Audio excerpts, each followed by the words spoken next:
আদি ভাই যেভাবে গুলি খেয়ে মারা গেল বা তাদের যেভাবে গুলি করে হত্যা করা হলো, আমরা চেয়েছিলাম বা জুলাই বিপ্লব হয়েছে মূলত একটা নিরাপদ বাংলাদেশ, একটা দায়িত্বশীল বাংলাদেশ, যে বাংলাদেশ স্বচ্ছ শাসন ব্যবস্থার মধ্য দিয়ে বাংলাদেশের মানুষের অধিকার বাস্তবায়িত হবে, বাংলাদেশের মানুষকে নিরাপত্তা দেবে, সেই শাসন ব্যবস্থা প্রতিষ্ঠা করাই ছিল আমাদের জুলাইয়ের লড়াই।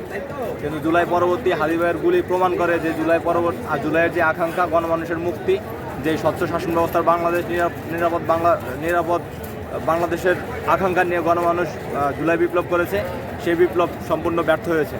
এখন আমাদের প্রশ্ন করতে হবে যে আসলে কেন ব্যর্থ হয়েছে।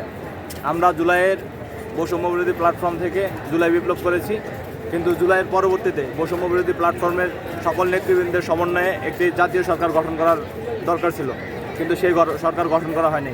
একটি ষড়যন্ত্রমূলকভাবে সরকার গঠন করা হয়েছে।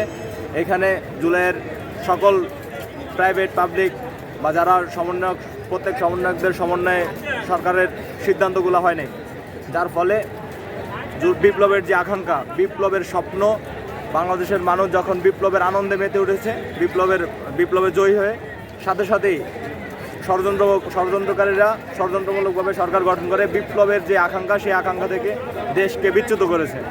যার ফলে এই 16 মাস পরে আমরা হাদি ভাইয়ের লাশ পেলাম। 16 মাস ধরে আমাদের যে কাঙ্ক্ষিত শাসন ব্যবস্থার সংস্কার দরকার ছিল, সেটা না করে সেই পুরনো কাঠামোতে এই দেশকে শাসন করা হয়েছে।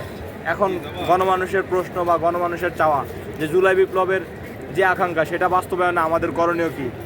এখন এটাকেই আমাদের সারা বাংলাদেশের মানুষকে প্রশ্ন করতে হবে, সম্মিলিতভাবে সিদ্ধান্ত নেওয়া লাগবে সামনের বাংলাদেশের রূপরেখা। অবশ্যই যারা জুলাই বিপ্লবের পরবর্তী সরকারের নেতৃত্ব দিয়েছে বা সরকারের সাথে সংশ্লিষ্ট ছিল, সরকার গঠন করেছে, তাদের দিকে আমাদের প্রশ্ন ছুড়ে দিতে হবে। তাদের ব্যর্থতার দায়গুলো আমাদেরকে স্পষ্ট করতে হবে। আমাদেরকে দেশের মানুষের সমন্বয়ে বলবো, দেশের এখন যত শক্তি আছে সকল শক্তির ঐক্যবদ্ধ সমন্বয়ে একটা বিপ্লবী জাতীয় সরকার, এটা ঘোষণাপত্রের মাধ্যমে হতে পারে, যার মধ্য দিয়ে একটা গণপরিষদ গঠন করে পুরো বাংলাদেশকে আবার ঢেলে সাজানো সম্ভব। আমরা যদি সেই পথে এগিয়ে যাই, আমাদের দেশের মানুষ যদি আমরা এই একটা ঘোষণাপত্রের মাধ্যমে বিপ্লবী জাতীয় সরকার গঠন করার ব্যাপারে সিরিয়াস হই, তাহলেই কেবল আমাদের সম্মিলিত মুক্তি সম্ভব।